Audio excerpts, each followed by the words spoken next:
Not all Japanese SUVs live up to their reputation. Some are popular on paper but fall short in real-world performance, reliability, or long-term value. Whether it's outdated tech, underwhelming engines, or poor resale value, these models carry issues you can't ignore. In this video, you'll see 3 Japanese SUVs that simply aren't worth your money, and 3 better alternatives that get almost everything right. At first glance, the Mitsubishi Outlander appears to be a smart buy. It offers 3 rows of seating, aggressive exterior styling, and a price point that undercuts most rivals in the compact sport utility vehicle segment. But once you get past the spec sheet and into real-world use, the flaws become impossible to ignore. Under the hood, the base model comes with a 2.5-liter 4-cylinder engine, pushing 181 horsepower. That might sound adequate, but in practice, it struggles, especially when fully loaded. Merging onto highways or climbing hills demands more effort than it should, and the continuously variable transmission does not help. It delivers power inconsistently and often delays throttle response, making the Outlander feel sluggish and disconnected. Fuel economy is decent on paper, up to 31 miles per gallon on the highway. But when you factor in the weak acceleration and noisy engine behavior, the driving experience doesn't feel efficient. You're sacrificing responsiveness for marginal fuel gains, and the trade-off doesn't feel worth it. Inside, the cabin looks modern but feels cheap. Hard plastics are everywhere, especially in the base ES trim. The infotainment system is a 7-inch screen with limited functionality. No wireless Apple CarPlay, no Android Auto. You'll need to upgrade trims just to get features that competitors now offer standard. Safety technology is another letdown.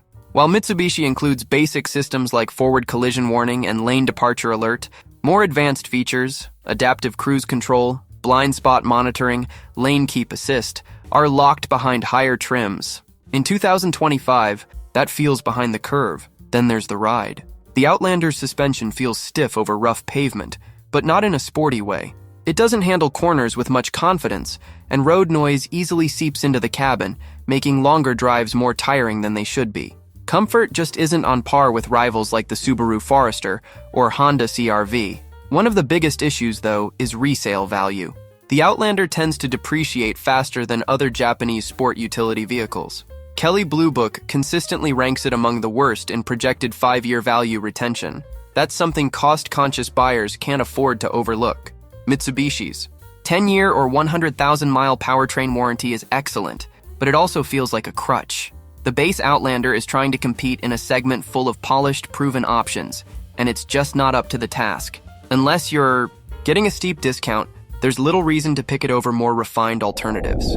If you're looking for a Japanese sport utility vehicle that combines sharp styling, real driving engagement, and high-quality materials without jumping into the luxury price bracket, the Mazda CX-50 is one of the strongest choices in its class. It's everything the Outlander wants to be but isn't. Confident, well-built, and genuinely enjoyable to drive. Under the hood, the CX-50 offers 2 engine options.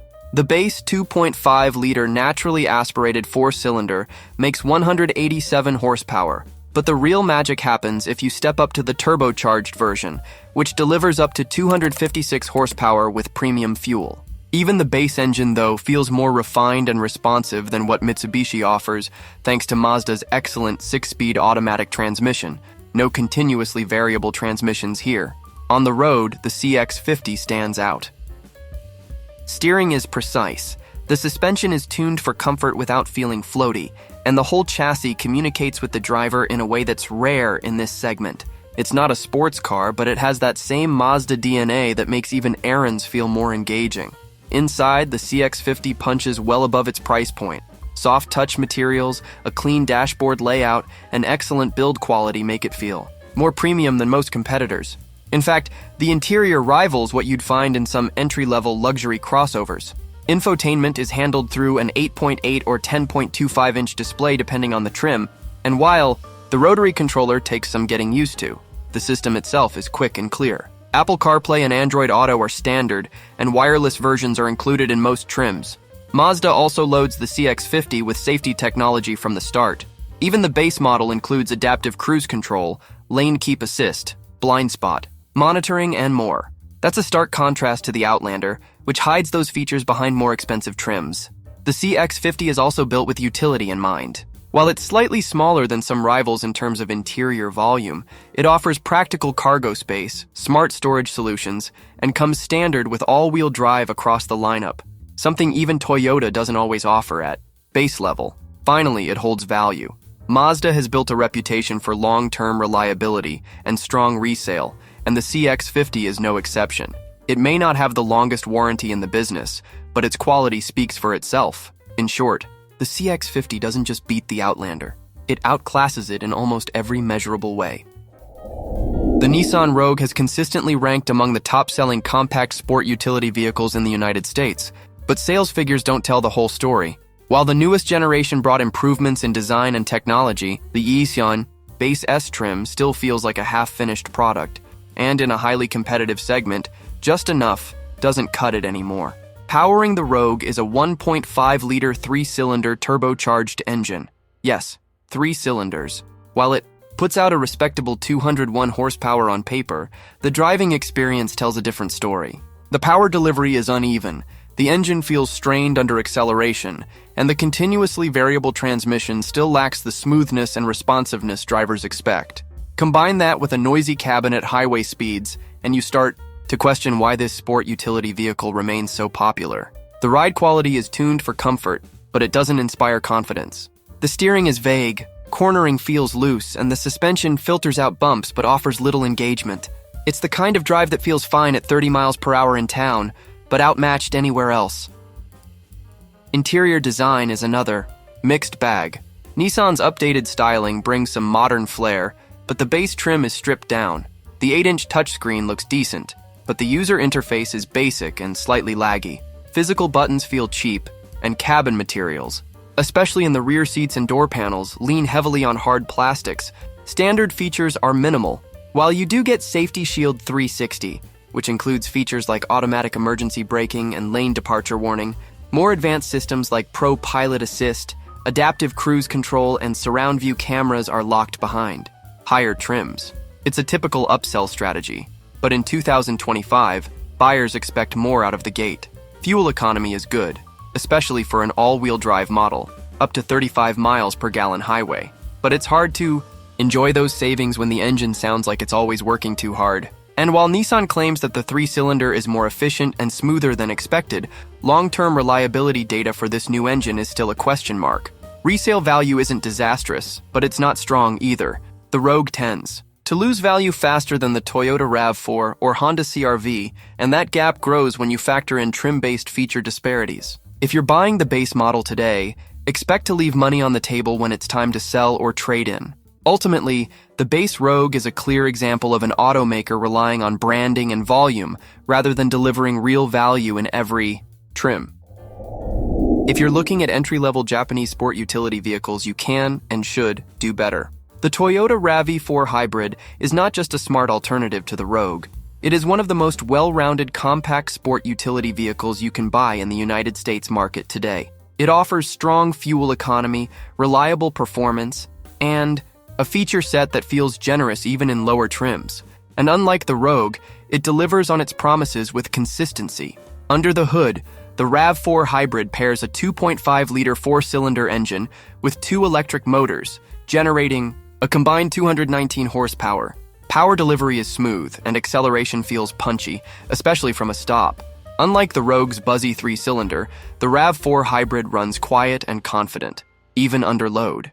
It is not a sports car, but it feels more composed and responsive than you would expect from a compact sport utility vehicle. The fuel economy is a major advantage, up to 41 miles per gallon city and 38 highway. That is better than most non-hybrid rivals and far beyond what the Rogue can offer. And while Toyota's electronic continuously variable transmission operates differently from a traditional transmission, it is seamless in practice. You will not notice any weird gear hunting or lag, just smooth acceleration. Inside, the cabin is straightforward but well built. Materials are durable, and Toyota's no-nonsense layout makes everything easy to access. The base LE trim includes a 7-inch touchscreen with Apple CarPlay, Android Auto, and a full suite of safety technology. Toyota Safety Sense 2.5, which includes adaptive cruise control, lane tracing, and road sign assist. Higher trims improve on materials and screen size, but even the entry-level versions feel cohesive. Unlike the Rogue, the RAV4 Hybrid does not require you to climb the trim ladder just to get essential features. What you see is what you get, without surprises. Ride comfort is solid. It handles bumps and broken pavement well, with a suspension tuned for balance rather than extremes. Steering is light but accurate, and visibility is excellent in all directions. It is an easy car to live with, whether you are navigating city traffic or cruising long highway stretches.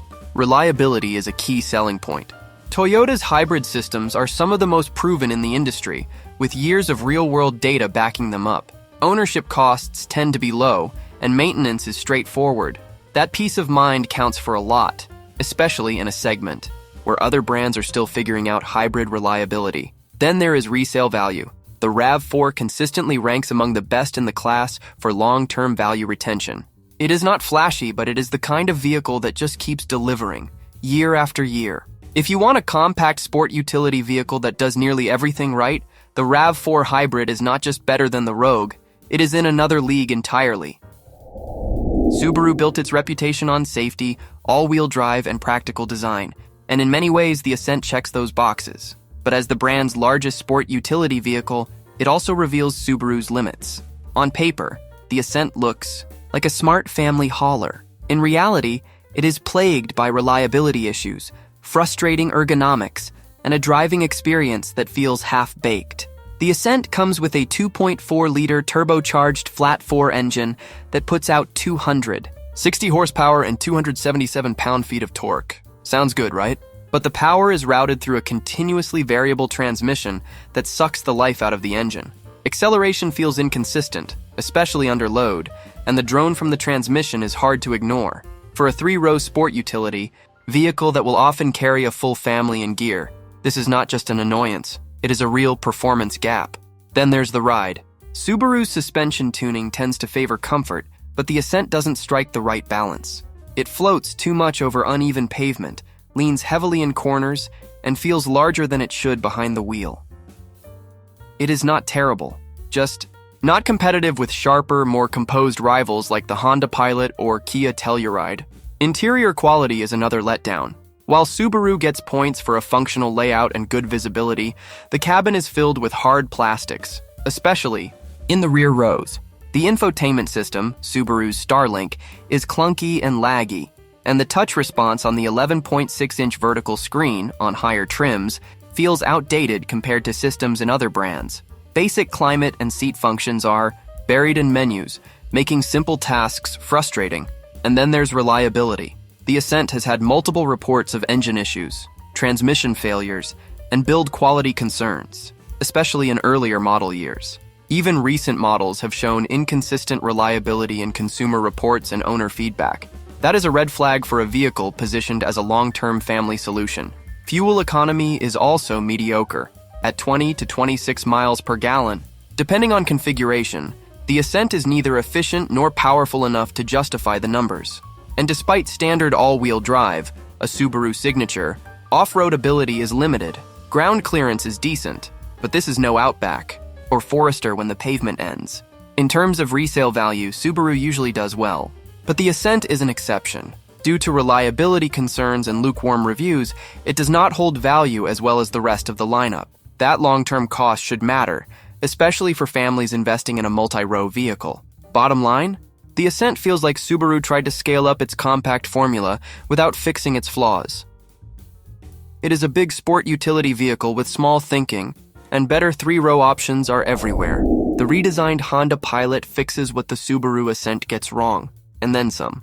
It is not flashy, but it is one of the most complete 3-row sport utility vehicles available in the United States market today. With more power, smarter packaging, and Honda's usual attention to long-term quality, the new Pilot stands out as a top-tier family sport utility vehicle. Power comes from a 3.5-liter V6 engine, producing 285 horsepower and 262 pound-feet of torque. It is naturally aspirated, which means smooth, predictable throttle response.